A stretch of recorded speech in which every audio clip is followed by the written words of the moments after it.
Alright people, the jig is up. Which one of you is on the Fire Emblem Engage dev team?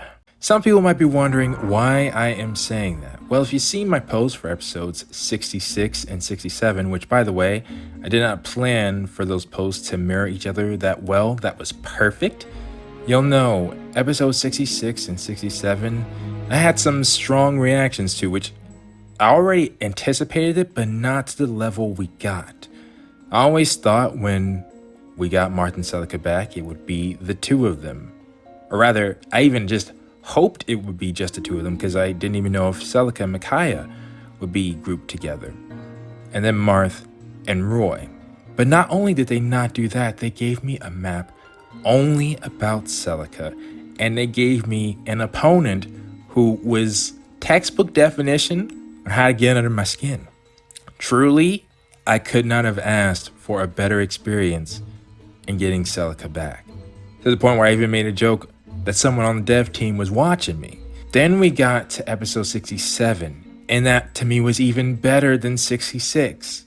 I love so many of the conversations that we got in there, and then I got one of the best supports in the game, which is also with the Fear and A siblings, Alfred and Celine.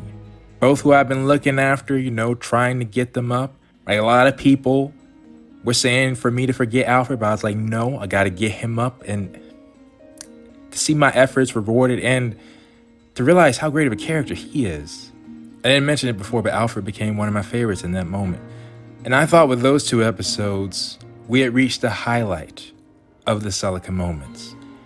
I was wrong. I'm making this video because I don't know if people realize, even the people who play Fire Emblem Echoes, just what this map is.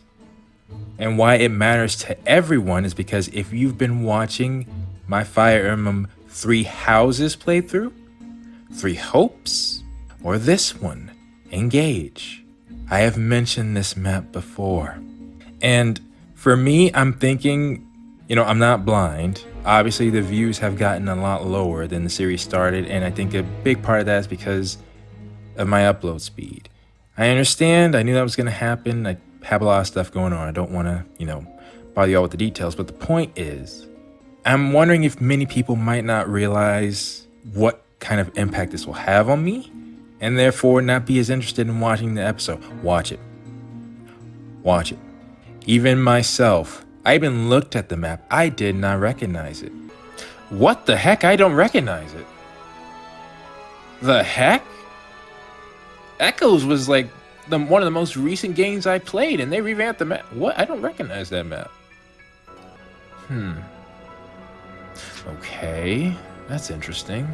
In episode 67, I flat out said I do not recognize that map. I did when I got inside. And the reason I'm making the video is because I think even people who played Echoes are wondering, why did they choose this map? And by the way, if anybody who has played Echoes and you know about the map, can keep it a secret for now until the episode comes out for those who don't know. But I always thought many people who played Echoes, this map wouldn't have made much of an impact on them.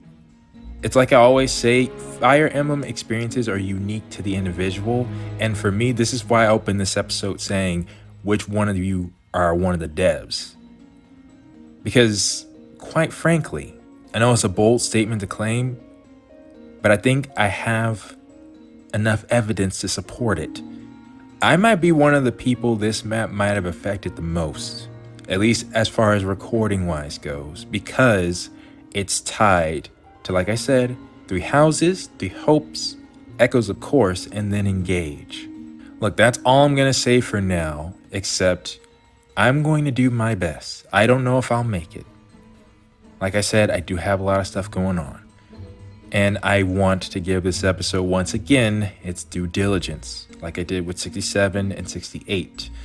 But I'm going to try my best to get it out tomorrow. It might not happen. It might be late tomorrow. But I want to try that. For many Fire Emblem Engage players as well, this map I imagine might have been one of the easiest for them, due to a certain thing that I also point out at the very beginning of the battle that I can do, which is why once again I am saying Don't think that this is an episode you want to skip. For me, this actually might be one of the most important paralogs. In fact, dare I say the most important? To help give some more context to those of you who don't know, Erica had her final battle. That wasn't what we got.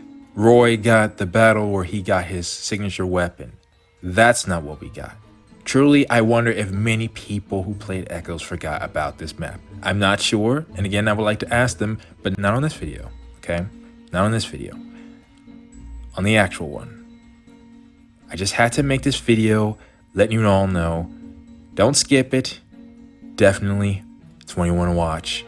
And for me, it's the perfect, I guess, climax to the Celica arc of the game. So with that being said, I asked for thoughts, but I'm actually hoping many people don't give too much away.